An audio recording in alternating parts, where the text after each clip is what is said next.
বিরতির পর আপনাদের সবাইকে আমন্ত্রণ জানাচ্ছি আমাদের আজকের আয়োজনে। শীত আসছে। শীতে ঘরের জানালা বন্ধ থাকলেও বাইরের কুয়াশা এবং ঠান্ডা বাতাস থেকে ঘর রক্ষার জন্য প্রয়োজন পর্দা। শুধু ঠান্ডা বাতাস আর কুয়াশা নয়, বাইরের ধুলোবালি ও ময়লা থেকে ঘরকে বাঁচায় পর্দা।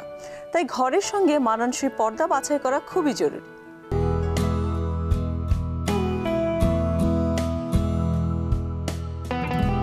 সাদামাটা একটি ঘরকে পুরোপুরি বদলে দিতে পারে মানানসই ও সুন্দর পর্দা।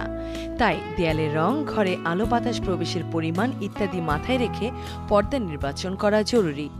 শীতকালে যে ঘরে আলো কম, সেই ঘরের জন্য কিছুটা পাতলা কাপড়ের পর্দা ব্যবহার করা যেতে পারে। তাই আলো বাতাসের পরিমাণ বেশি থাকলে মোটা কাপড় ও গাঢ় রঙের পর্দা ব্যবহার করাই ভালো। এই ক্ষেত্রে হলুদ, লাল কমলা, লালচে কমলা, গাঢ় নীল, সবুজ ইত্যাদি রং বেছে নেওয়া যেতে পারে। তবে পর্দার রং, কাপড়ের ধরন কেমন হবে তা নির্ভর করবে কোন ঘরে লাগানো হবে তার উপর।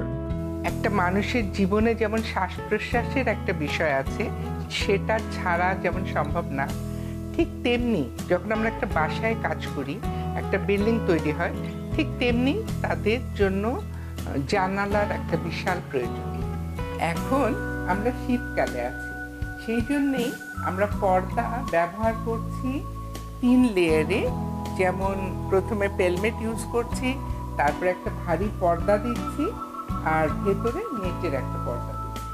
ভারী পর্দা দিচ্ছি যেন বাইরের ঠান্ডা বাতাস ভেতরে না আসতে পারে, আলো বাতাসেরও ব্যাপার আছে। সেই কারণে দিনের বেলায় বা সকালে 10টার দিকে আমরা পর্দাগুলোকে সরিয়ে দিচ্ছি এবং আমরা তখন নেটের পর্দাটাকে ব্যবহার করছি। এইভাবে যদি আমরা শীতকালের জন্য পর্দা দিই, তাহলে ঘরে আলো বাতাসও আসতে পারে, বাইরের ঠান্ডাও আসতে পারে। এইভাবেই আমরা বিভিন্ন অকেশন অনুযায়ীও কিন্তু পর্দা তৈরি করে রাখতে পারি, যেটা আমাদের বাসার চেহারাই বদলে দেবে।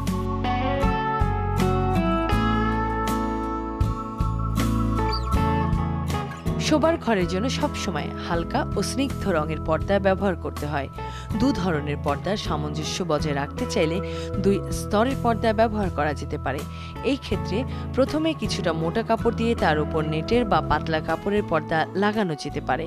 শীতকালে ব্যবহারের জন্য কৃত্রিম বয়নতন্তু বা সিনথেটিক কাপড়ের তৈরি পর্দা সবথেকে বেশি উপযোগী। অন্যদিকে গ্রীষ্মের সময় ঘরের জন্য সুতি বা প্রাকৃতিক তন্তুর তৈরি পর্দা ভালো।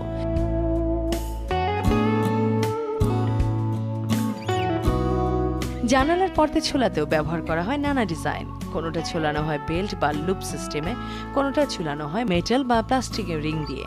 আবার কোথাও পর্দার বদলে শুধু কুঁচি দিয়ে বাহারি ডিজাইনের পেলমেট ঝুলিয়ে দেওয়া হয়। তবে পেলমেট পর্দার সঙ্গেও রাখা যায়। যেমনই হোক, পর্দা সাজানো যেন চাকচিক্যে ঘরের অন্য জিনিসকে ছাড়িয়ে নেওয়া যায়।